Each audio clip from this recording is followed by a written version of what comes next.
있습니다. 31칙은 마곡, 양처, 진서. 마곡은 마곡 스님이에요. 마곡 스님이 양처 두 곳에서 석장, 지팡이 주장자죠. 그 석장을 이렇게 떨쳤다, 흔들었다. 그 내용상 나오는 걸 요약해서 이렇게 제목을 붙였습니다. 일단 그 마곡 스님은 우리나라 마곡사 있죠. 이 마곡사의 세계 이 산사찰로 우리나라 7개 사찰이 세계문화유산이 작년에 됐잖아요. 그 중에 마곡사가 하나예요. 법주사, 그 다음에 대흥사, 서남사, 통도사, 그 다음에 부석사, 봉정사, 그 이제 마곡사, 그런 저기 7개가 그 우리나라를 대표하는 사찰이다. 뭔가 그만큼 좋으니까. 근데 이제 그 마곡사, 공주 마곡사가 왜 마곡사라고 하냐? 그게 이제 고려 때 크게 중창이 돼가지고 근데 지금 뭐 탑 같은 게 아주 특이한 모습을 갖고 있어요. 그 공주 마곡사의 유래가 있는데 산밭이 있을 때 그 자리에 했기 때문에 마곡사라고 그러는 것도 있고, 마시들이 많이 살아서 그랬다는데 그건 좀 터무니없고요. 그래도 가장 그럴듯한 게 오늘 나오는 이 마곡 보철 스님은 마조 스님의 제자예요. 마조 스님의 제자예요. 마조 스님의 제자인데 이 보철 스님 중에 신라 화상, 낭해 화상, 무염이라는 분이 이 보철 스님의 그 법을 이어서 신라 때 한국 땅에 와서 지금 보령 지역에 성주산문이라는, 우리 구산선문 만들었잖아요, 신라 말에. 그죠? 그 구산선문 중에 성주산문이라고 바로 충남 보령 쪽에 있어요. 그래서 마곡 스님의 법통을 이었다 해서 그 가까이에 있는 공주에다, 보령이 바로 가까이잖아요. 그게 산문의 아지트거든요, 본부거든. 그래서 마곡사라고 얘기한다는 설이 가장 유력합니다. 그래서 오늘 바로 그 마곡 스님의 얘기를 하는 거예요. 우리나라 이제 공주 마곡사 좀 생각하시고 이 책을 한번 기억이 좀 더 잘 나라고 참고로 말씀드렸습니다. 마곡 스님은 그 장경 스님도 역시 그 마조 스님의 그 제자예요. 그게 뭐 일종의 동문 수학하신 분들이죠. 수시에 들어가겠습니다. 동죽 영현 각즉 빙생. 이 말이 처음부터 말 그대로 해석하면 간단해요.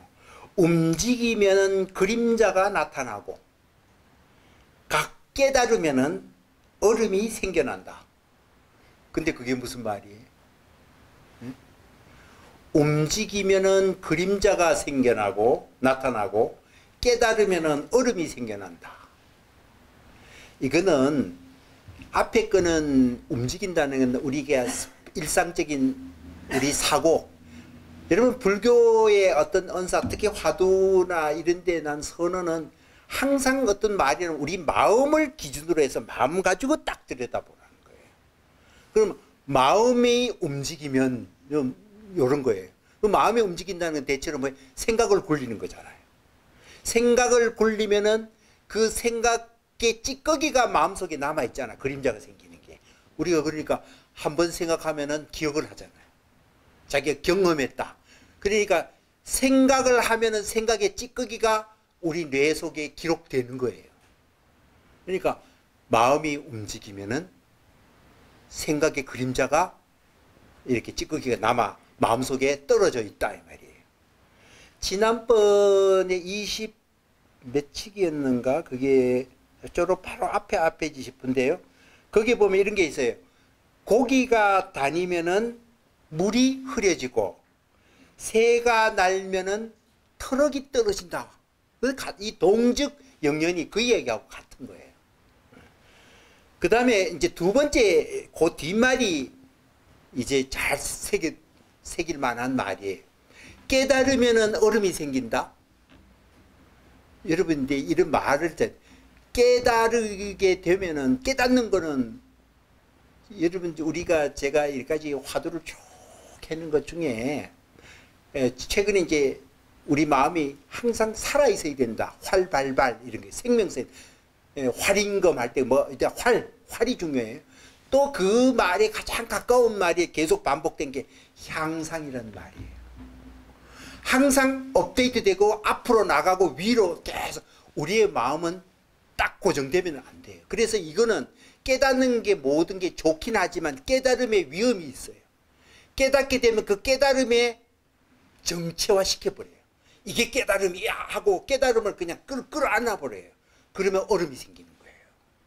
깨달음의 가장 위험은 깨달음 자체에 빠져가지고 이게 마치 완전한 거야. 나는 여기서 더 나가지 않을래. 이게 최고야. 이렇게 생각하는 거예요. 깨달음은 그런 게 아니에요. 항상 깨어있는 지속적인 상태를 말해요. 그러니까 앞으로 나가고 움직여야 돼요. 깨달음을 또다시 어떤 특정한 상태로 생각하는 순간 깨달음이 그 속에 빠져서 깨달음의 얼음에 빠지는 거예요. 그게 얼음 생기는 거예요. 그러니까 우리 마음을 굴릴 때는 둘 다 위험하죠. 생각을 굴려도 생각에 기억이 남고 기억이 집착하게 되고, 깨달을 때도 깨달음을 절대화해가 깨달음을 지키려 할 때는 깨달음의 얼음 속에 갇히게 되는 거예요. 마음이라는 거는 그런 거다. 자, 그래서 기혹 부동 불각. 그렇다고 해서, 그럼 앞에 둘 다 위험하니까. 하나는 생각 사념에서 깨달음으로 가야 되는데, 보통 생각은 자꾸 자기가 한번 생각하면 자기 생각에 빠져가지고 그 그림자를 붙잡고 또 자기 생각을 고집하려고 그러고 집착하려고 그러고 그런 문제가 생기고, 또 반대로 깨달으면은 깨달음을 갖다가 특화시켜서 깨달음 속에 갇혀 있으려고 그래요. 그것도 이제 위험하고, 그래서 그러면 움직이지도 않고 깨닫지도 않으면 어떻게 되냐? 그건 더 위험하다는 거예요. 여러분, 그럼 어쩌란 말인가? 어쩌란 말인가 그 다음에 나와요. 네. 그래서 오늘은 사실은 이 수시가 굉장히 중요합니다. 이 수시는 어쩌면 제가 화두보다 더 중요해요. 그래서 자, 그러면 그렇다고 움직이지도 않고 깨닫지도 않는다면 어떻게 되냐? 여우굴 속에 들어간다.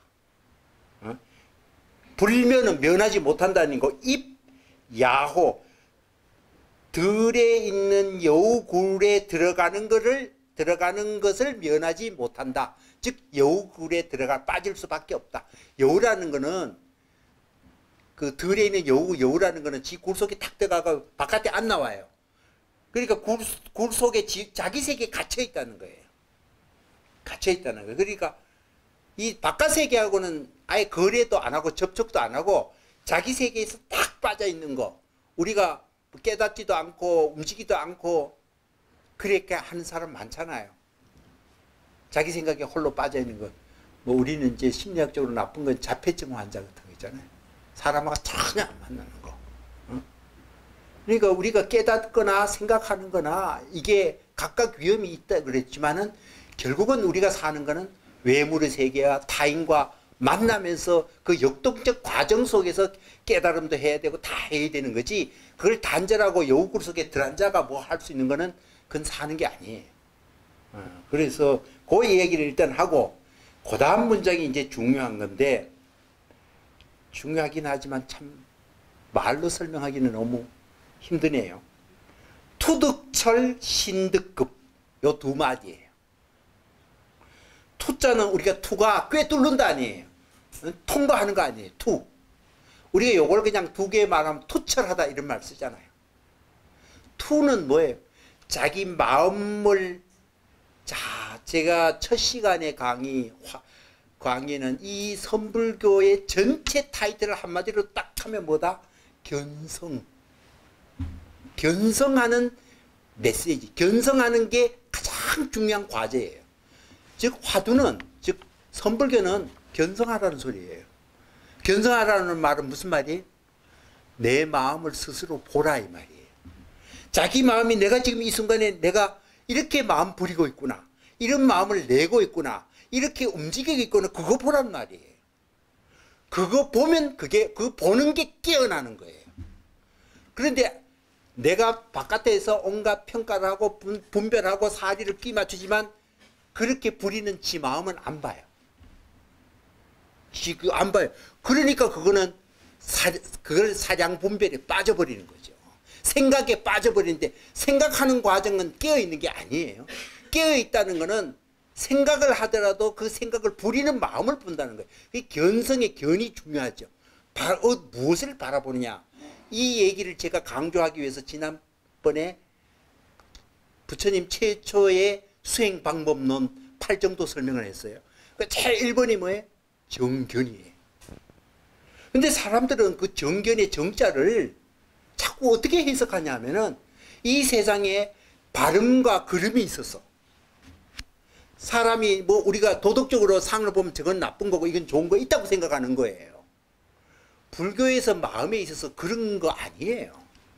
이때 정은 방향의 문제예요. 바라보는 방향을 바깥을 보지 말고 나를 보라는 게, 그게 바르게 보는 방법이에요.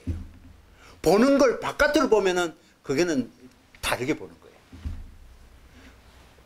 항상 불교는 뭐냐? 자기 마음을 봐라 이 말이에요. 정견은 그걸 외부를 보는 게 아니고, 우리 눈이 바깥을 향해 있으니까 눈을 통해서 보는 건 이 기능 아니에요. 그리고 이 눈이 바깥을 향해 있으니까 보는 순간에 바깥만 보게 돼 있어. 안으로 안 봐요. 바라보는 내 내면 세계를 안 본다 이 말이에요. 보면 볼수록 더 안 봐요. 그러니까 우리 인간은 착각에 빠지는 거죠. 불교는 그 반대예요. 이 바라보고 바라보는 내 마음의 움직임을 봐라. 내가 지금 무슨 생각을 하고 어떤 개념을 떠올리고 왜 이런 생각하고 있는지. 그거 바라보면은 내 생각의 한계가 다 보여요. 내가 지금 괜히 나 화를 지금 내고 있어요. 그러니까 정말 나쁜 놈이야, 나쁜 놈이야 그러는데 제가 왜 나쁜지 가만 한번 생각해 보세요. 내가 지금 나쁘고 미워하는 마음이 내가 왜 생기는지 한번 생각해 보세요. 그러다가 어느 날 또 하루 게 그것도 내가 또 잘못되면 또 싹 사그러져요. 시시때때로 바뀌어요. 그 마음의 흐름을 보면은 분노하는 것도 그냥 풀려요. 응? 안타깝고 허무하고 막 절망에 떨어져도 그 백깔 결국은 내 안의 세계예요. 그걸 안 보고 내가 생각하는 데 보면 내 용서할 수 없어. 그걸 백날 봐가지고 그러면은 자기 내부에 자기의 생각을 굳어가지고 바깥에 투사하면 자기 생각을 항상 더 빠지게 될 수밖에 없어요. 점점. 그러니까 이걸 고치는 거는 뭐냐?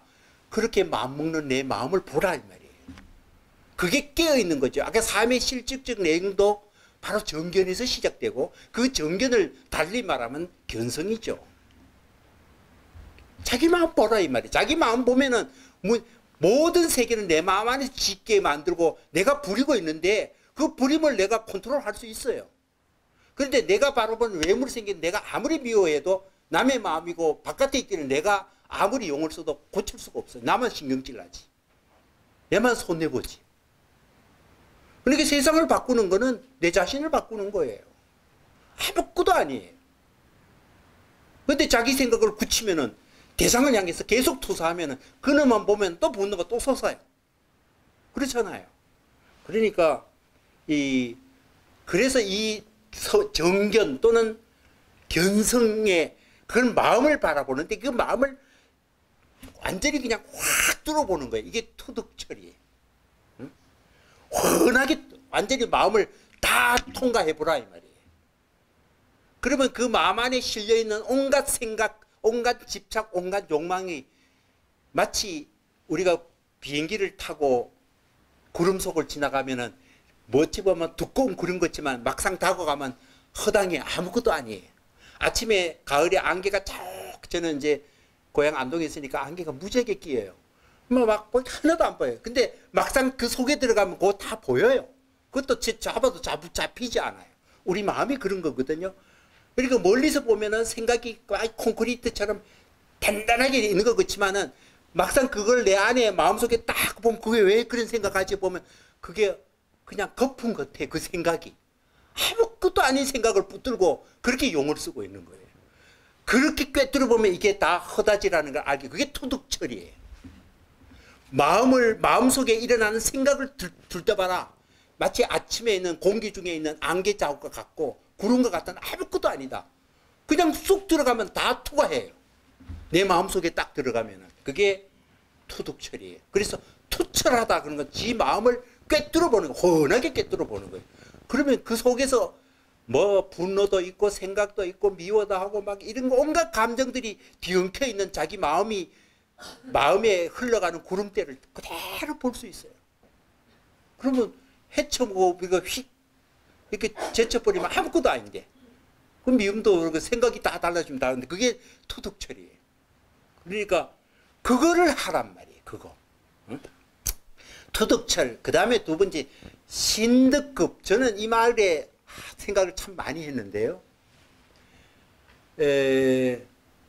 이 불교는 결국은 불교의 가르침은 이 세상은 바깥을 보지만 불교는 항상 마음을 보도록 마음 안을 바라보도록 항상 우리를 유도해요. 거기에 모든 것이 다 있다. 각각의 마음 안에 모든 것이 다 있다. 그걸 들어보고 그거를 거기서 문제를 해결하고 그걸 컨트롤해라 이 말이잖아요. 그럼 요즘 말하면 뇌의 작동 원리를 잘 들여다보라. 어떻게 움직이고 있는가. 우리는 움직이면서 그걸 내가 부리질 못해요. 사실은 여러분의 마음을 불쑥불쑥하면 습관화된 내 프로그램에 따라서 마음을 그냥 이미 입력된 프로그램만 계속하면서 그 지 마음은 아니에요. 이미 훈련받은 프로그램화된 마음이에요. 그러니까 그 프로그램을 여러분 새로 깔 수 있어요? 새로운 버전으로 옮길 수 있어요? 그게 내가 마음을 휘잡는 거죠. 그러면 이제까지 깔았던 프로그램보다 몇 배 성능 좋은 걸 내가 얼마든지 새로 깔고 날개를 달고 헐헐 날 수 있어요. 근데 그거 하던 프로그램이 미련이 남아가 못 가는 거예요. 못 가는 거는 내가 할 수 있는데. 그래서 이 뇌의 기능 중에 많은 이 생각을 인류가 집단적으로 생각하는 마음의 능력 중에 묘한 능력을 우리 마음은 어떻게 움직이는가. 그 중에 신비한 힘이 뭐냐면 믿음의 힘이에요. 신. 그건 뭔지 몰라요. 그런데 우리를 정말로 움직이고 하는 거는 이상하게 마음속에 마인드가 믿음이라는 문제만 딱 걸리면 딱 솟아오르면은 그때부터 행동으로 옮겨요. 그러니까 이 마음속에 믿음이라는 스스로가 딱 만들어지는 순간에 사람은 무섭게 움직여요. 불교에서는요, 이 우리 안에 정신에 뇌에 깔린 알 수 없는 신비한 힘 중에 믿음의 힘이라는 게 굉장히, 이거는 어떤 마인드를 갖다가 뭐라 그럴까, 이게 그 집약을 해갖고 힘을 갖다가 끌어 모으는 어떤 능력이에요. 그 힘을 어떤 대상에 쫙 뿌리면은 일어나요. 마음속에 그런 힘이 있어요. 그러니까 여러분 대승기신론 외에 대승기신론의 전체 논리는 뭐냐? 마지막에 인간에게 귀신, 믿음의 힘을 불러일으키는 걸 입증하는 논리예요. 한마디로. 사람 안에, 그럼 여러분 새로운 어떤 프로그램을 까더라도 이 프로그램을 효율적으로 집행하고 효과를 만들어내기 위해서 거기 뭐가 들어가냐? 신의 힘이 여러분 불러일으키게 돼요. 마음 안에. 그래서 불교에서는 이 마음의 힘을 이 네 개를 크게 나눠 이 신의 힘이 뭐 행동을 만들어요. 그리고 이걸 신 다음에 사실은 신이 뭐냐면 모든 마음을 풀어 이렇게 정리를 해 균형을 맞춰. 그걸 신해라고 그래요. 그 물론 이성적인 그 신이 논리도 만들어요 사실은. 그리고 행동으로 만들어요. 그리고 스스로 음미하죠. 스스로 또 확증해요. 마음이 안에 그런 일이 일어나. 그걸 불교에서는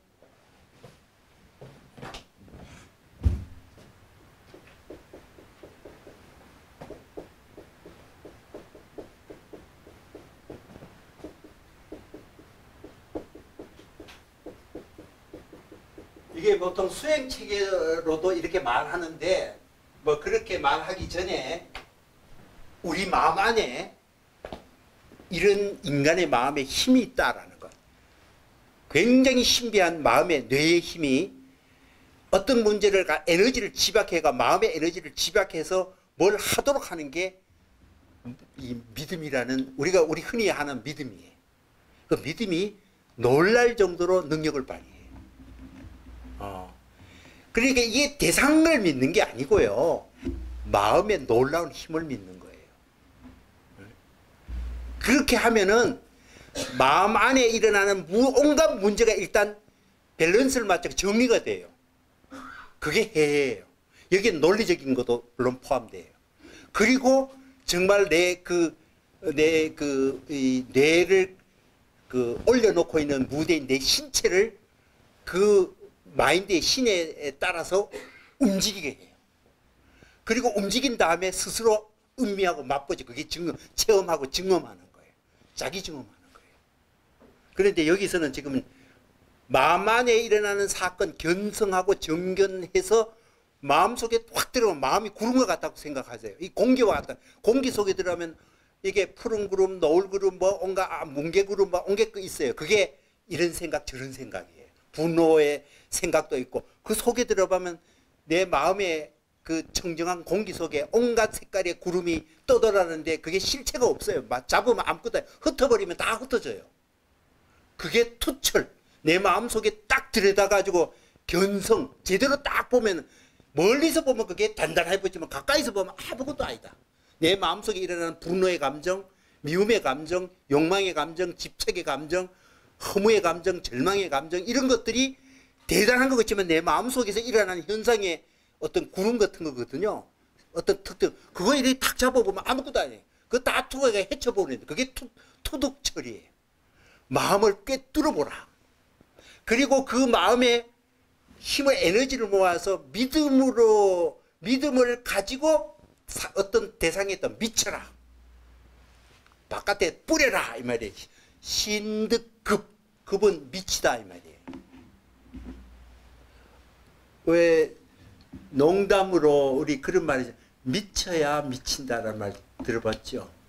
그거 뭐냐면은 바꾸면 불광불급이에요.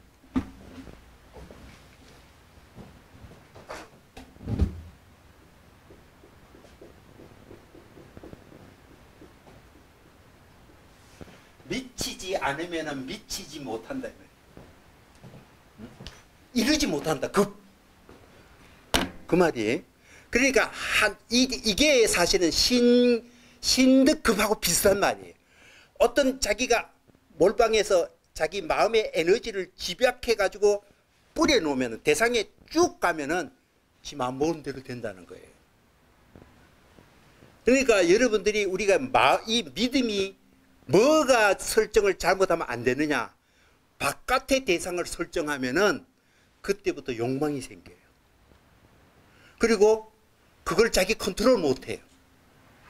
외부의 힘에 의해서 될 때까지 자기는 기다릴 수밖에 없어요. 자기가 부리는 게 아니에요. 그 믿음은 마음의 문제인데 자기가 부려야 되죠. 자기가 끌어가야 돼요. 믿음의 힘은. 그러면 그게 결과가 중요한 게 아니에요. 전혀 결과가 중요한 게 아니에요. 이 믿음의 대상화 시키면 안 돼요. 자기가 마음을 부리면서 그 힘을 스스로 믿는 거예요. 그게 믿음의 힘이에요. 그러니까 이게 너무 신비하고 묘하기 때문에 사람들이 방편으로 뭐 부처님의 가피 뭐 이렇게 막 해요. 일단 그래야 이제 불러일으키니까. 기독교 같으면 하느님. 본질적으로는 내 안에 잠재한 마음의 힘이죠. 본질적으로는 내 마음의 힘이 정말 놀라울 정도로 이 세상에 못할 게 없어요. 이게 마음에서 가장 큰 힘은 믿음이에요. 우리가 소위 말하는 믿음의 힘이다. 자기 암시하고 내가 이렇게 할 거야 하고 프로그램 새로 깔고 그 다음에 있던 거 걷어내 들다 보니까 아무것도 아니에요. 들여다 보니까 다시 깔아가지고 그 힘을 갖다가 미쳐내면 그 다음에 문장이 뭐냐면은 그래서 무사호 장예. 예자는 이거는 일산. 그러니까 그 햇빛 가리개예요. 장은 가림막이에요. 가림막. 장예라는 건 가림막인데 사자는 실사자고 호자는 트럭이죠. 한 트럭도 없이 가림막을 없애면 이 말이에요. 마음속에 찝찝하게 남는 거 한 개도 없다 이 말이에요. 가리는 게 없어. 그렇게 되면은 어떻게 되냐? 여용득수 사호고산. 마치 용이 물을 얻고 범이 산에 있어야 우리에 가둬 있으면 못 움직이지만 범이 여러분 동물원에 있는 호랑이는 겁 한 개도 안 나잖아요. 먹이도 주고 뭐 그런데 그러나 산에 가면은 호랑이가 펄펄 나고 지 마음대로 하잖아요. 그래서 그걸 사호고산 범이 산에 기대고 있듯이 이 말이에요. 그러면 마음껏 자유자재하다는 거예요. 그러니까 이거는 비유를 하지만 우리 마음이 어떻게 해야 돼요? 그러니까 여기 이 메시지는 투둑철 우리 마음 안에 일어나는 내 온갖 나의 세계 내 마음을 들여다보는 순간 일단 방향이 뭐예요? 바깥을 바라보는 게 아니고 이 눈이 우리를 참 잘못 우리 정신을 마비시키는 거예요. 왜? 눈은 달려가 바깥을 향해서 보도록 하는 게 눈이에요. 눈을 통해 보는 한 우리는 바깥을 바라보도록 되어 있어요. 그러니까 그게 바로 문제니까 이 눈을 통해서 보는 게 아니고 내 마음을 보는 거 그 바라보는 내 마음의 세팅 어떻게 설계되고 그 바라가 정보를 어떻게 처리하는지 그 마음 안을 보라는 말이에요. 그것이 견성이고 그것이 정견이. 그러니까 그걸 쭉 들어가 제대로 보면 그게 투철하게 보라 이 말이에요. 그러면은 뭐가 생겨? 마음의 에너지의 힘을 느껴요. 그게 신득급이에요. 그러면은 여러분이 뭐 물 만난 용거것처럼 산에 사는 호랑이처럼 그 다음에 자기 인생에 어떤 힘을 탁 얻고 이제 자유자재하게 되는 거예요. 그렇게 말하는 거예요. 그죠? 이렇게 거창하게. 자, 그래 놓고 그 다음에 문장이 뭐냐면 방행야 와력생광 파정야 진금실색. 이 문장도 해석을 여기저기 봐도 제가 보기에는 이건 아닌데 하는 생각이 드는 문장이에요. 방행 파정은 지난번에도 이미 했어요. 방행은 뭐예요? 마음껏 풀어버리는 것. 뭐를 풀어요? 마음을 풀어버리는 거예요.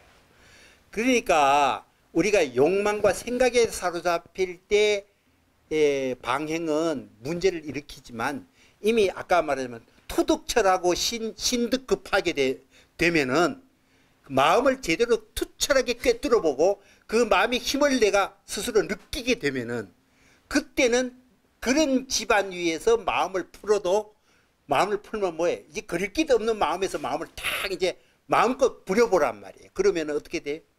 와력은 와자는 기와 와자고 력은 조약돌이에요. 근데 이거를 조약돌하고 기와짱 이렇게 하지 뭐 기와 부스러기 한 단어로 기와 조각 이렇게 기와 부스러기에서도 뭐가 나요? 빛이 난다. 여러분들이 우리가 가두어진 마음에 쐐기 박힌 마음에서는 여러분들이 물질은 물질이고 생명이에요. 물질에서 생명이 나올 리가 없죠. 마음이 아무리 용을 써도 안 되는 건 안 되는 거다. 이렇게 생각하잖아요. 아까 토득철 신득 급하게 되고 그렇게 하면은 마음을 풀면은 이상하게 우리가 불가능했다라는 것이 다 가능하게 된다는 걸 말을 이렇게 표현하는 거예요. 와력 즉 기와 부스러기도 빛이 번쩍번쩍 낼 수 있도록 우리가 기존 생각에 갇혀있는 생각에서 생각하지도 못한 새로운 세계가 열린다 이렇게 표현하는 거예요.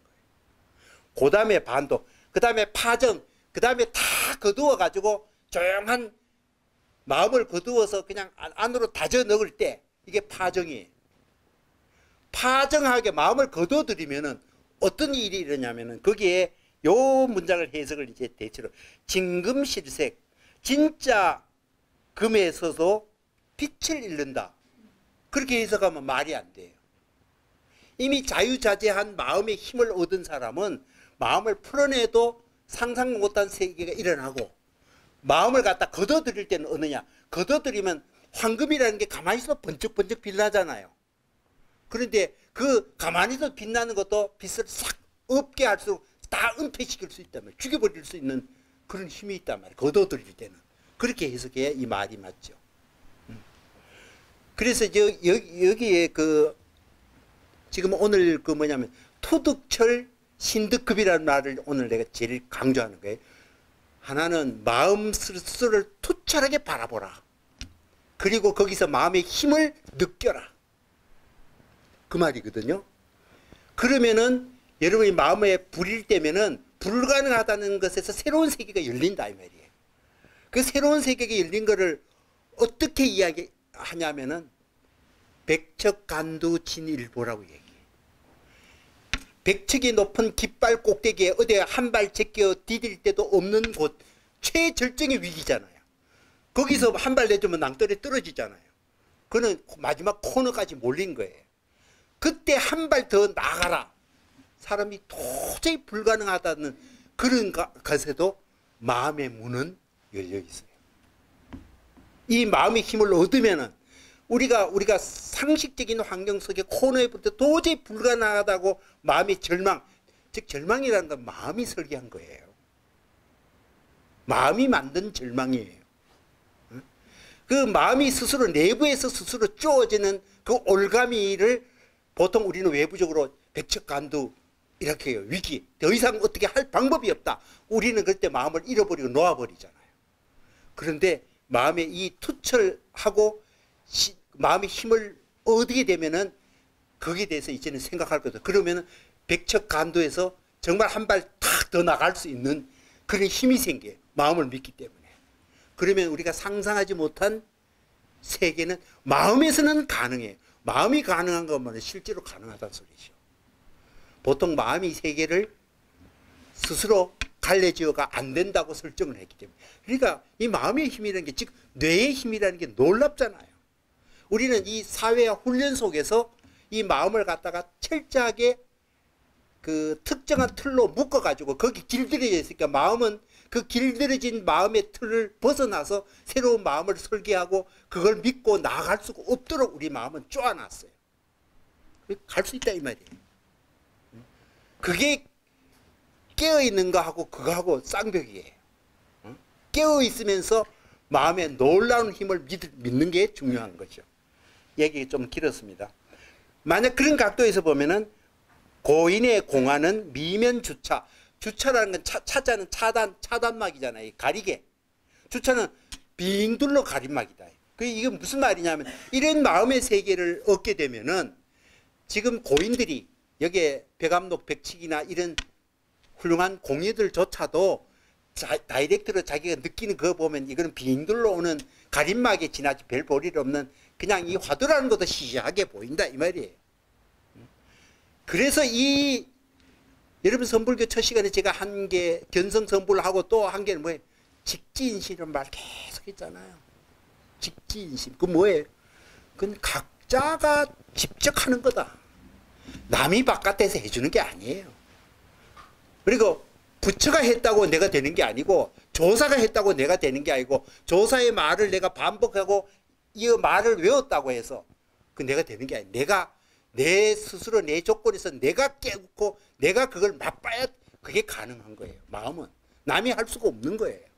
오히려 권위는 말이 내 영혼 속에 들어오면은 내 스스로를 바라보는 깨어있는 정신을 놓칠 위험이 더 많다고 누누이 가르치잖아요.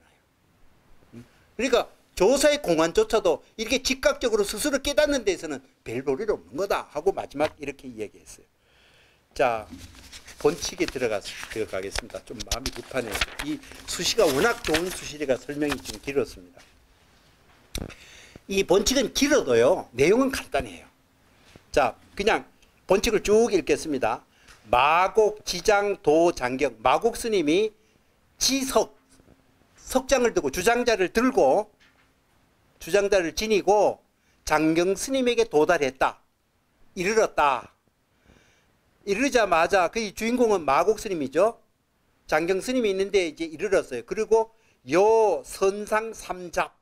잡자가 좀 발음이 이상한데 이거는 바퀴, 세 바퀴라는 뜻이에요. 그러니까 삼잡은 세 바퀴 빙빙 도는 걸 말이에요. 요자가 이게 돈다는 거고 그러니까 선상은 이게 선탁 같은 거 있잖아요. 선을 하는데 이 탁자 같은 거 있어요. 선상 주위를 3번 돌고 난 다음에 진석일치야. 이 주장자를 딱 한 번 흔들어 쾅 하고 우뚝 해놓고는 타견이 하고 우뚝 섰다. 그러니까 이 마곡 스님이 장경 스님인데 가서 아무 소리 하고 장경 스님이 앉아 있는데 그 선상을 바깥에 그냥 3바퀴 빙 아무 소리 안 하고 빙 돌고 마주 앞에서 쿵 하고 우뚝 섰단 말이에요. 좀 미친 짓을 하죠. 엉뚱한 짓을 하고. 그러니까 그걸 보고 장경 스님이 뭐라고 했냐. 시 옳다 옳구나 오라 하고 얘기해요. 그걸로 일단 끝나. 여기서 한번 석장을 한번 흔들었잖아요. 그죠? 요걸 똑같이 또 마곡 스님은 마곡 우도 남천이라고 읽지 말고 남전이라고 읽으라고 그랬죠.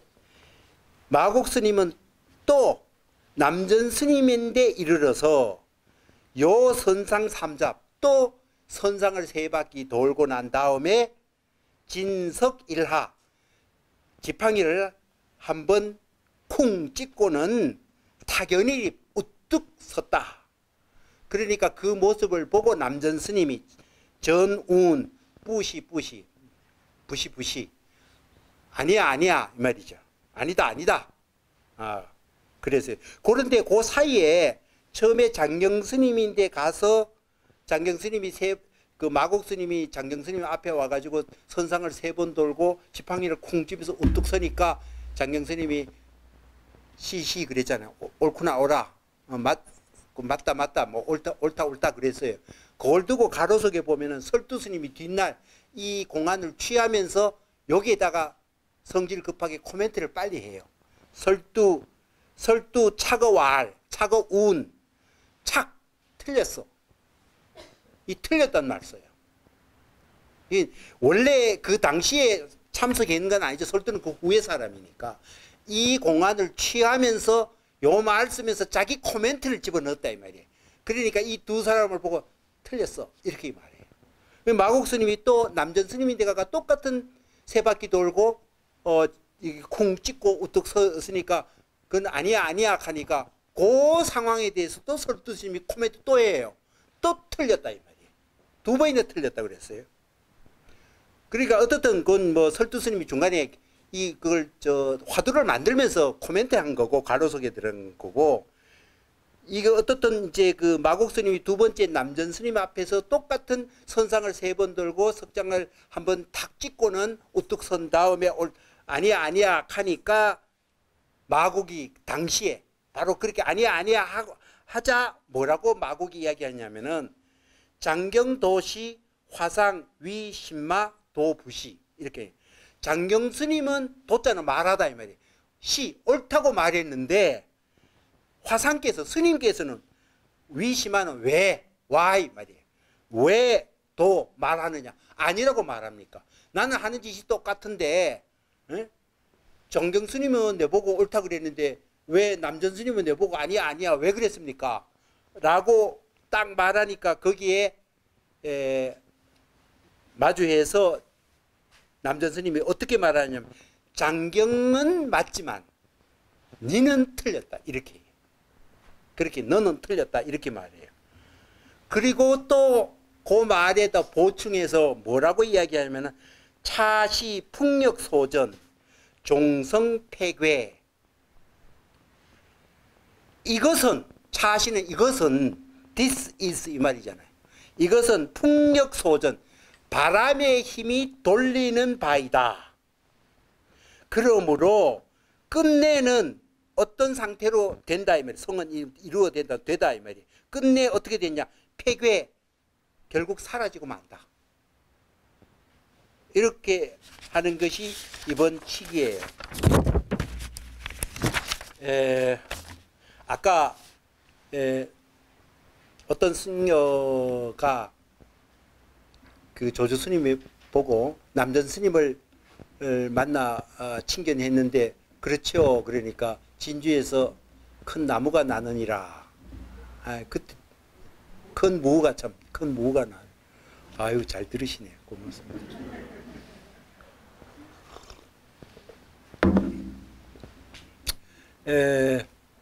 그런 칙이나 여기서 지금 요번 칙은 마곡 스님이 장경 스님하고 남전 스님인데 가서 똑같은 행동을 했는데 하나는 옳다고 하고 하나는 잘못됐다고 그랬어요. 그리고 이제 남전 스님이 그러니까 이 마곡 스님이 왜 잘못됐습니까? 한 사람은 그거는 옳다고 그랬는데 스님은 왜 틀렸다고 그럽니까? 저 옳지 뿌시뿌시라고 왜 말했습니까? 그러니까 장경이 그렇게 옳다고 하는 건 맞지만 니는 틀렸다고 얘기해요. 그러니까 네가 하는 짓은 결국은 뭐냐? 바람이 니를 그렇게 움직이게 했을 뿐 했는 것에 불과하고 그거는 그렇게 했는 것은 결국 없어지는 거다. 그 말의 일단 핵심부터 뭘까요? 그 말의 핵심은 바람의 힘이 너를 그렇게 세 바퀴 돌고 툭 쏘고 지금 말 그렇게 하고 하는데 바람의 힘이지. 이건 뭐냐? 너의 즉각적 깨달음의 힘이 아니다. 네 자신이 마음을 움직여서 한 건 하나도 없다는 거예요. 그게 핵심이잖아요. 아까 까마귀는 검고 따오기는 희다. 그거 왜 그러냐? 사람들이 다 그러니까요. 그러니까 그렇게 자신 있게 제가 보니까 저건 흰 거 맞네요. 이렇게 말하지 않고 남이 그러니까 옛날부터 그랬으니까 그렇다 그래요.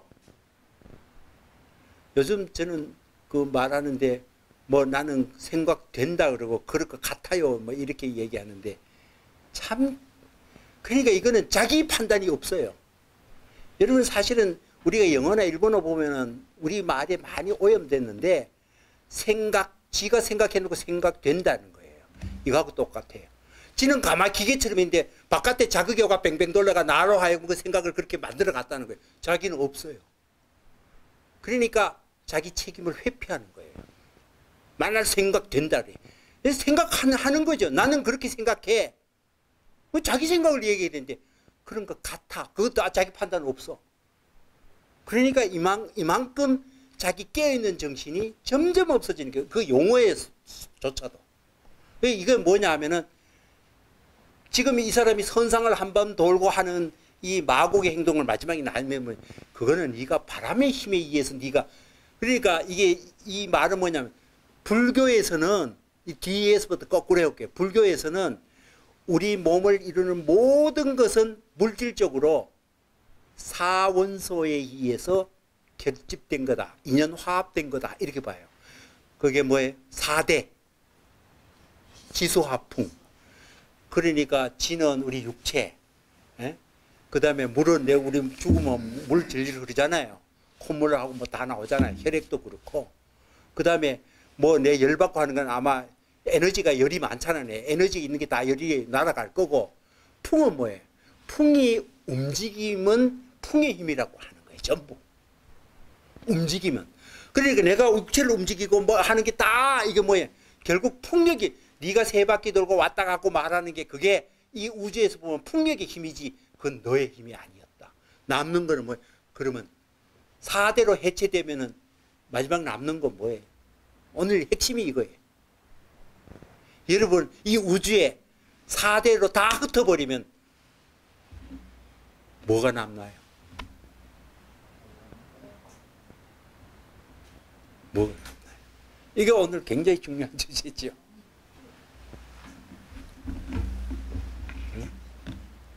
여러분이 이 순간에 눈 뜨고 뭔가 스스로 뭔가 내 마음속에 뭐 생각을 하지요.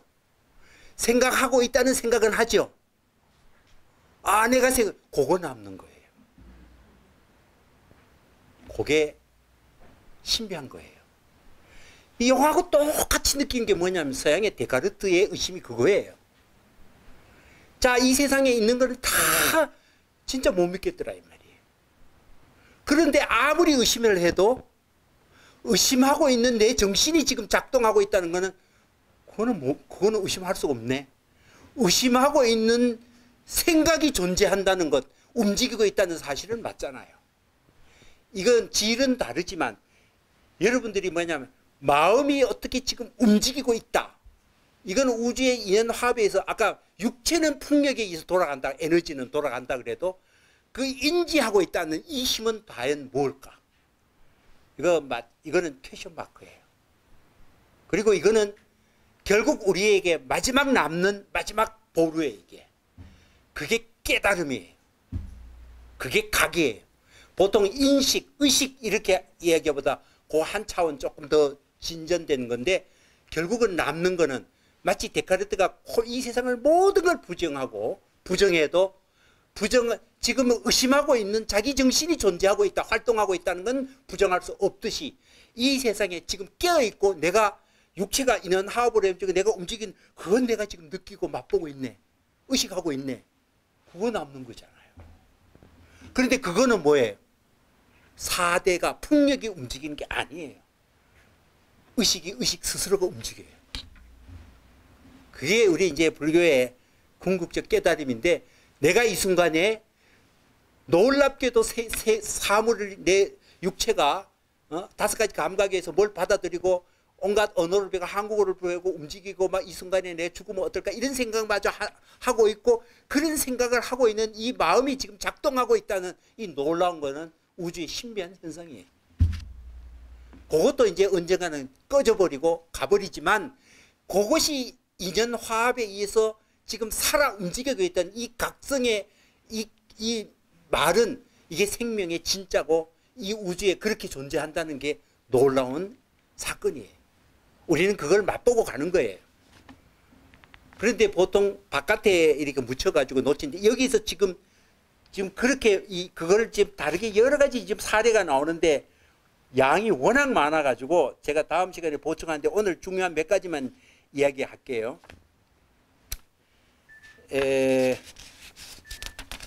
전화가 오는데. 어떤 스님이 이런 말이 어떤 진사가 서당장 선사를 참방해가지고 이 진사가 물었어요. 산하대지가 있습니까? 없습니까? 삼세의 부처님은 있습니까? 없습니까? 그러니까 이 선사가 있습니다. 그러니까 이 진사가 지른 질문이니까 틀렸습니다. 그래. 그러면 그대는 어디에서 누구를 만나고 그런 말 하느냐? 이렇게 저는 저 경산 스님을 참방했는데 그분은 내가 묻기만 하면은 모든 게 없다라고만 했습니다. 그러니까 당신이 지금 있다고 하는 거는 틀렸다 이런 거 항의를 해요. 그러니까 이 경산 스님이 이 스님이 서당장 스님이 뭐라 그러냐? 그대의 권속은 그 식구가 몇 명이니까 이게 아내 한 사람하고 자식 둘이 있습니다. 그러면 당신이 참방했는 경산 스님은 몇 명이나 되니까 몇 명이나 되냐? 그러니까 이 사람이 아니 스님이 그분이 얼마나 훌륭한 스님인데 그 함부로 그분을 욕하면 안 된다 하고 자기 말의 권위를 이 경산 스님을 통해서 자꾸 그분은 모든 걸 없다고 그랬는데 당신이 그런 말 하면 안 된다고 그분을 얘기하지 마라 하니까 그러려면은 네가 경산 스님이 되면 그런 말 해라. 딱 이 말이에요. 결국은 자각이죠. 자신이 느낄 때 어떤 사람이 자기 깨달음에서 옳다거나 아니다거나 그건 문제가 없어요. 자신의 입장에서 자신의 깨달음으로 하는 입장은 다 옳아요. 그런데 그걸 하고 남의 말을 비교하고 지 얘기도 아닌 거를 이게 맞냐 저거 맞냐 헤매면 끝도 밑도 없이 헤매게 돼 있어요. 그걸 얘기하는 거예요. 너가 직접 그렇게 깨닫고 얘기해라. 그게 네 이제 핵심이다. 그렇게 얘기하는 거예요.